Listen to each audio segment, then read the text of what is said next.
Bonjour, on se retrouve pour une nouvelle thématique de votre émission transfrontalière. Il s'agit ce mois-ci d'aborder la vision territoriale du Grand Genève. En septembre ont été lancées des concertations pour que tous les partis de notre région s'accordent sur les planifications à venir. Les citoyens sont invités à donner leur avis. On en discutera avec nos trois invités. Nous ferons également un tour sur un chantier en cours dans le Grand Genève, ici l'aménagement de la rue des Rois qui sera transformé pour 2023. Et en fin d'émission, alors que les vendanges prennent fin, nous sommes allés à l'école de Changin apprendre la dégustation de vin. Tout ça, c'est juste après l'actualité transfrontalière. Une grande enquête sur les habitudes de déplacement des habitants du Grand Genève a été lancée. Elle se déroule en 2 phases, du 5 septembre au 14 octobre. Les conclusions permettront d'optimiser les horaires, faciliter les correspondances et aménager les lignes. La dernière enquête de cette envergure date d'il y a 10 ans. Le groupement transfrontalier européen traverse une période de crise. 3 vice-présidents ont démissionné de la structure qui défend les frontaliers. Une divergence de vues sur la gestion financière serait à l'origine du problème, selon nos confrères de la Tribune de Genève.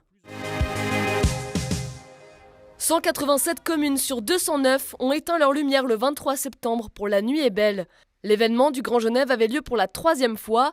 Certains élus genevois ont émis des critiques sur la sécurité manquante au passage piéton.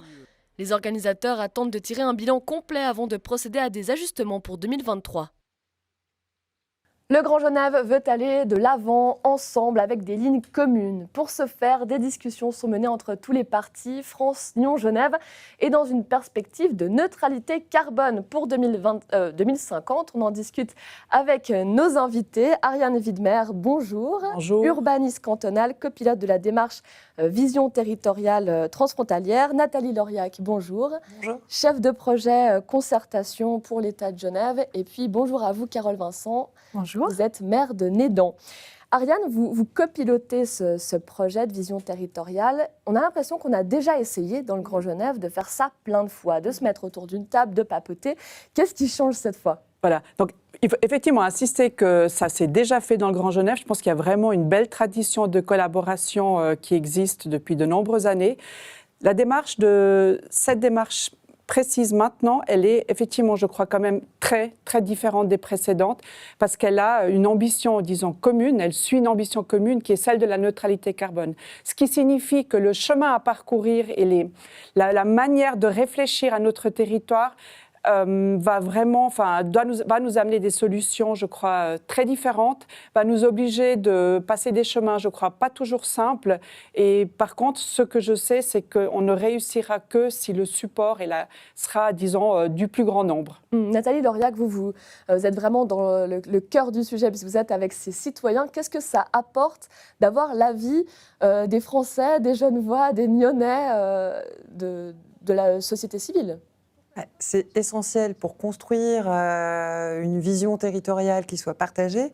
C'est d'autant plus essentiel qu'effectivement, on cherche aussi à construire la transition écologique de ces territoires. Et ça pourra se faire que si on arrive à associer la diversité des citoyennes et des citoyens.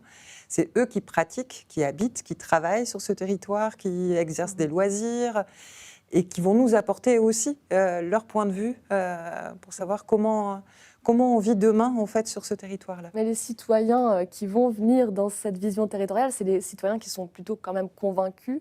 Est-ce qu'on n'aurait pas dû aussi aller chercher, peut-être par des sondages ou par des interpellations dans la rue, l'avis de ceux qui ne sont pas forcément engagés dans le Grand Genève ? Alors, la démarche de participation citoyenne Grand Genève en transition, elle a démarré juste samedi. Et on est vraiment samedi 1er octobre. Samedi 1er octobre. Et on met tout en place, en fait, pour justement aller chercher tous les citoyens, et pas seulement les convaincus, mais les jeunes, les plus âgés, les plus fortunés, les plus pauvres, ceux qui sont nés à Genève, ceux qui sont nés ailleurs, ceux qui s'intéressent à ces sujets, comme ceux qui ne se sont pas encore intéressés à ces sujets. Donc, il y a plusieurs démarches qui sont prévues, des ateliers, mais également un travail avec les acteurs du territoire pour aller vraiment au plus près des habitants. et à chaque fois des supports qui sont mis en place dans une diversité de sites, côté français, côté région de Nyon, comme côté canton de Genève, quoi. Carole Vincent, vous êtes élue, donc vous êtes une actrice centrale du territoire, maire de Nédan, cette commune voisine, juste à côté de Saint-Julien-en-Genevois. Qu'est-ce que vous attendez de ces discussions, au-delà du côté technique qu'on vient d'entendre ? Alors, l'attente, elle est importante puisqu'on sait que la marche à franchir pour l'horizon 2050 est importante. Et effectivement, cette démarche qui va prendre en compte aussi toutes les aspirations des populations est importante pour nous élus, pour justement alimenter ces débats.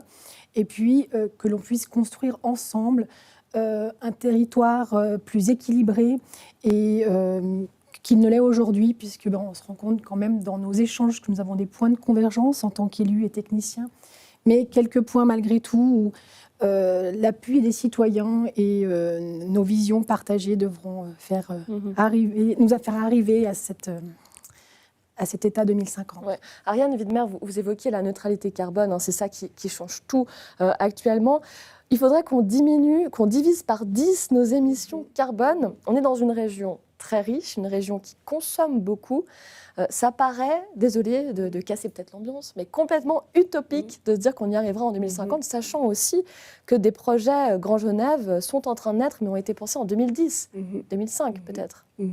Ça veut dire que, vous évoquez l'horizon 2050, ce dont on se rend compte dans ce processus, même on le savait, mais je crois que c'est en train de prendre plus de poids encore que ce qu'on imaginait, c'est que c'est très bien d'avoir un cap vertueux, mais agir, en fait, il le faut dès à présent.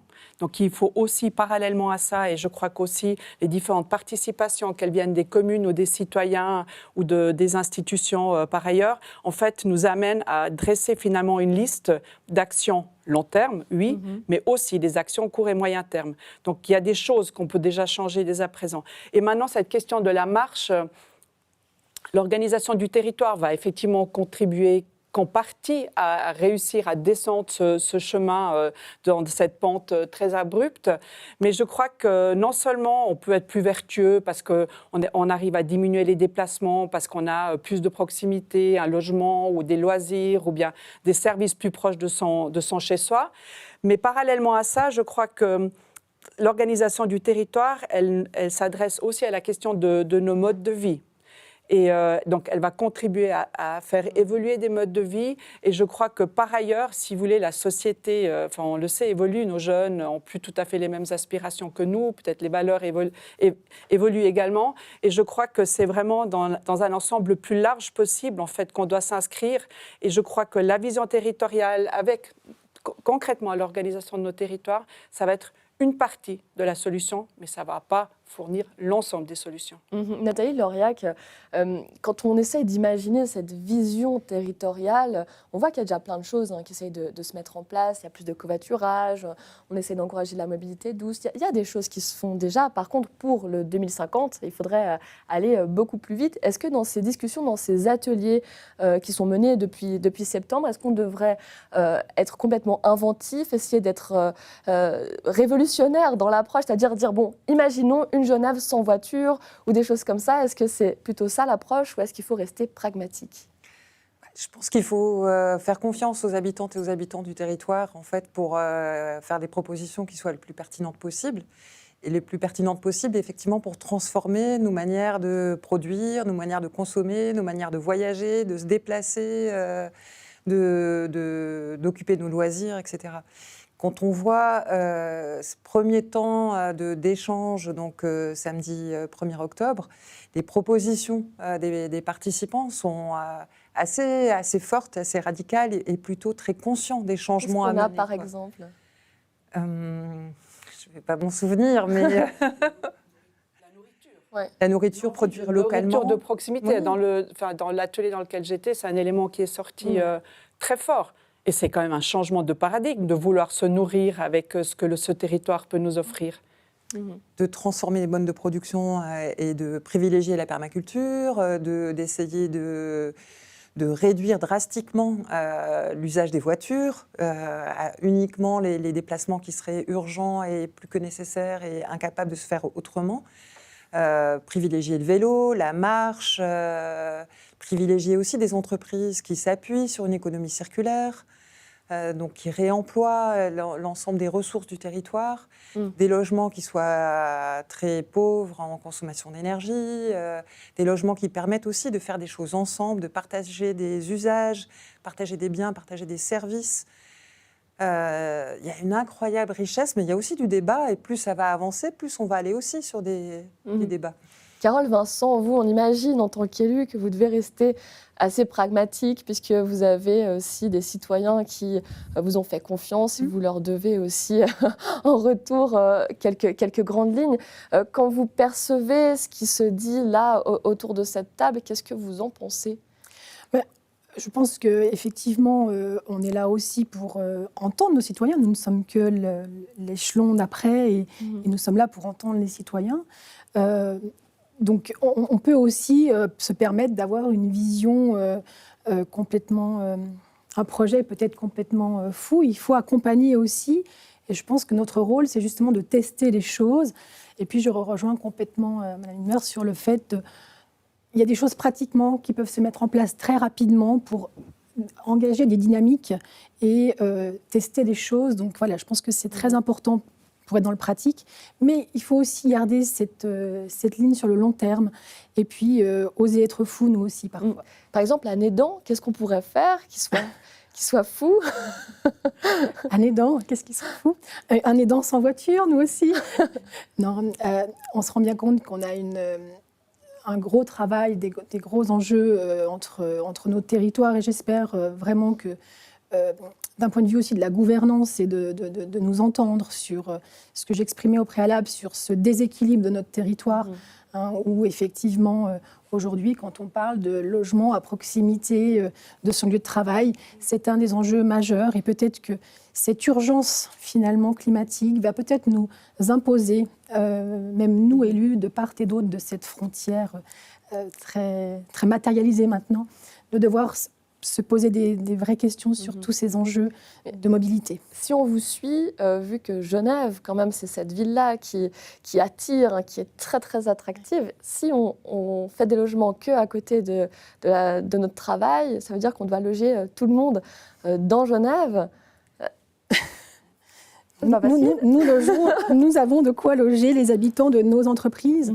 C'est un des enjeux majeurs aujourd'hui que nous portons sur nos territoires.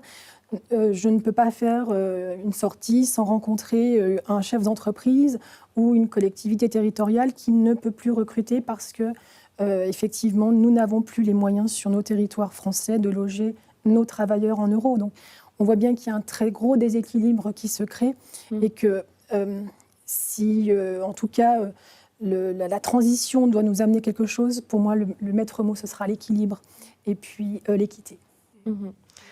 Ariane Widmer, il y a un élan positif, évidemment, autour de la transition écologique, énergétique, parce que ça nous arrive dessus. Donc, il faut qu'on y réfléchisse, évidemment. Pourtant, il y a quelques mois, les élus du Grand Genève devaient signer une charte écologique. Finalement, la signature de cette charte a été repoussée parce que certains élus français n'étaient pas d'accord, notamment des élus français qui souhaitent avoir des routes, notamment cette fameuse autoroute qui doit relier Thonon à Machilly. Et puis, Genève n'en veut pas. Donc, déjà, sur cette charte, il y a eu des oppositions entre nos élus. On se dit, déjà, sur des tout petits documents, on n'arrive pas forcément à se mettre d'accord. Est-ce qu'on peut vraiment avancer dans ce Grand Genève, dans ce territoire ? Bon, premièrement, je dirais qu'on n'a absolument pas du tout le choix que d'avancer. Et parfois, il y a des écueils. Et disons, la discussion autour de l'autoroute, ce n'est pas une toute petite chose. Et je pense que c'est normal qu'il y ait des avis différents. Et je crois qu'on doit surmonter ces difficultés et continuer à aller de l'avant, plaider pour le collectif, je crois, parce que ça sera la solution. Parce que derrière le collectif, pour moi, il y a la question de l'équilibre, qui est effectivement un des points, et des déséquilibres, disons, qui est un des points, probablement les plus difficiles que nous avons à gérer dans ce processus, les réels déséquilibres qui existent. Est-ce qu'il faudrait que les citoyens aussi, peut-être, prennent leur courage à deux mains, aillent voir les élus en leur disant « voilà ce que nous, on attend de vous », peut-être au lieu d'attendre toujours que ces élus décident ou ne décident pas? Je Je pense qu'il y a une responsabilité forte de la part des habitantes et des habitants du territoire à interpeller, à questionner, à proposer, à trouver ces équilibres, ces compromis qui permettent de répondre à la catastrophe écologique, mais qui permettent aussi de prendre en compte les enjeux de justice sociale et de bien-être pour les personnes qui habitent là. Donc il y a une belle énergie côté citoyen, donc je pense que c'est une force et un levier, et puis un grand signe de responsabilité aussi de la part des élus et des partenaires institutionnels d'avoir voulu cette démarche participative aussi forte. Carole Vincent, on va aboutir en 2024, après toutes ces discussions, à quelque chose de très beau, une feuille de route où tout le monde aura participé à ces discussions. C'est vrai que c'est quelque chose qu'il faut souligner. Par contre, ce document ne sera pas contraignant, sauf erreur. Disons que si on ne respecte pas ce qui est inscrit dans cette feuille de route, c'est pas très grave. Hein. Est-ce que vous, en tant qu'élu, vous seriez pour qu'on ait un peu plus de contraintes sur certaines feuilles de route, justement, certaines lignes ?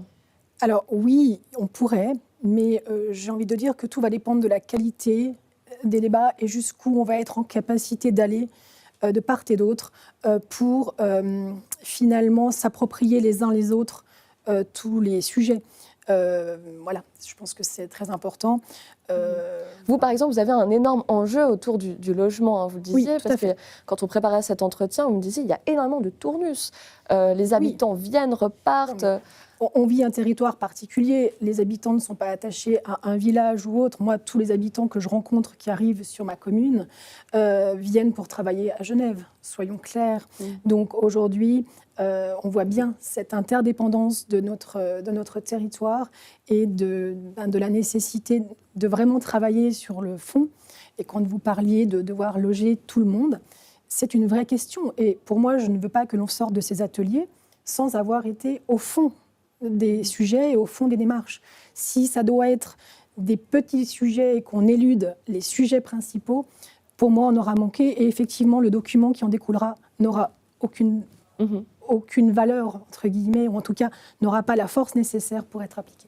Est-ce qu'il y a un sujet pour vous qui pourrait être contraignant peut-être sur la mobilité ? On sait que c'est quasiment l'enjeu majeur de notre territoire. Les enjeux de mobilité sont évidents. Quand on voit le poids carbone par habitant qui est dans les chiffres, que ce soit avec le GIEC ou autre, à l'horizon 2050, il va y avoir des renoncements, tels que j'appelle, à avoir. Et on voit bien que si on ne décarbone pas nos trajets du quotidien de façon drastique, la part du loisir va devenir quasiment impossible à atteindre. Voilà, donc il ne faut pas opposer, et le mot renoncement est fort, mais il ne faut pas mettre de la contrainte dans la démarche de transition. Au contraire, il faut arriver à valoriser au quotidien tous ces sujets. Et je pense que le portage citoyen est aussi un argument pour que même un document non contraignant puisse ensuite s'appliquer. Et on conclut là-dessus. Merci beaucoup à toutes les trois. On se réjouit de voir ce qui ressort de toutes ces discussions en 2024. Et on s'intéresse maintenant à un chantier en cours dans le Grand Genève. La rue des Rois se transforme. Une place sera créée avec davantage de verdure.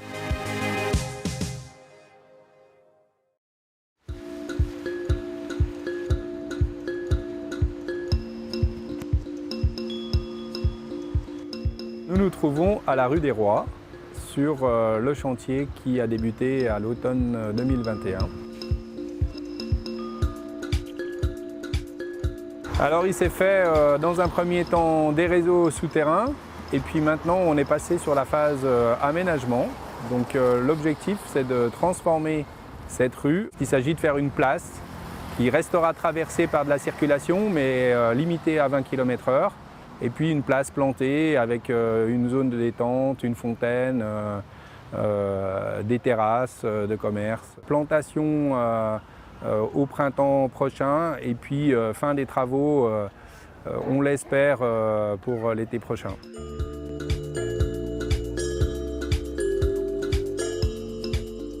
Alors l'élément déclencheur, il remonte un peu parce que c'est en fait une mesure d'agglomération. On est dans le projet d'agglomération 1 et les premières études elles datent de 2011.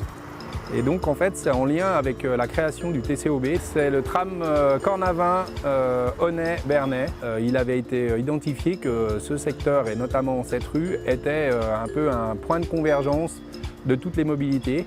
Le coût de la partie aménagement est d'un petit peu moins de 4 millions, 3,9 millions. Et effectivement, il y a une subvention fédérale qui est en lien avec le premier projet d'agglo. Et cette subvention, elle doit être de l'ordre de 460 000 francs.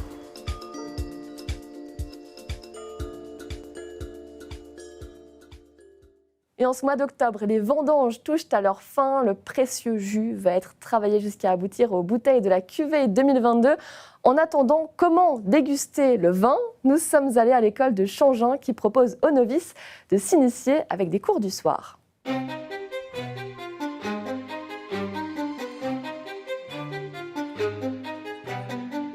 Bonjour Romain. Bonjour. Responsable de l'école du vin, ici à l'école de Changin. Ça veut dire que vous proposez à des novices de s'initier à la dégustation. En quoi ça consiste exactement? Alors l'idée, c'est d'essayer d'apporter tous les outils de base pour apprendre à appréhender le vin, le comprendre, et puis surtout essayer de mettre des mots finalement sur les sensations qu'on a. Comment est-ce que vous organisez ces cours, ces séances? On commence par quoi? On commence déjà par prendre conscience des différents sens qui interviennent dans la dégustation, et puis en les entraînant, c'est-à-dire par exemple en sentant des arômes. Alors on va commencer par un petit exercice, vous allez voir, assez amusant. Vous pouvez prendre la petite cuillère si vous voulez. Puis après vous pouvez prendre ça en bouche, Okay. Allez-y, en gardant le nez bouché. En principe vous devriez avoir une sensation. Une fois que vous l'avez eu, vous pouvez libérer votre nez. Et là, Oh purée, ouais. au départ, vous avez eu la sensation d'une saveur sucrée, donc grâce aux papilles que vous avez sur la langue. Et puis, ensuite, en libérant le nez, vous avez perçu l'arôme de cannelle. Exactement. Voilà. Ça montre un processus de dégustation qui est très important, qu'on appelle la rétro-olfaction. C'est-à-dire que quand vous prenez un aliment en bouche ou du vin, vous avez des molécules odorantes qui se développent à l'intérieur de la bouche et qui sont détectées au final par votre nez.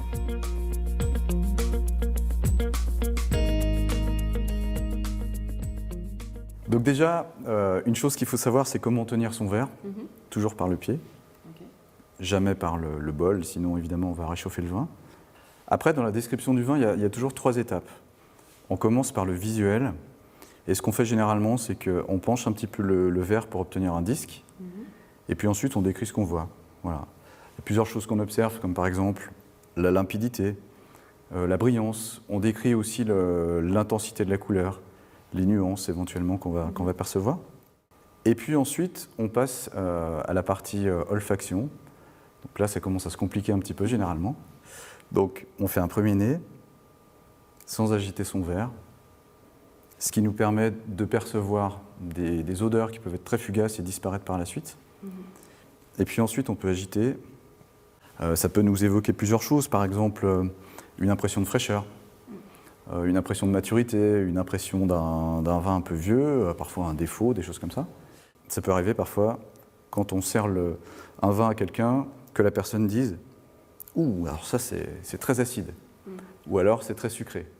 Mais au nez, c'est impossible de dire ça parce que là, on parle de saveurs qui sont détectées uniquement en bouche. Ça c'est sûr, c'est pas du chasselas. C'est pas du chasselas. Mais le nez, il est étonnant. Hein. Pour moi, ce qui domine, c'est quand même la famille fruitée, avec ce côté de fruits bien mûrs, un peu fruits à noyaux, la pêche, ce genre de choses. Et puis, en bouche,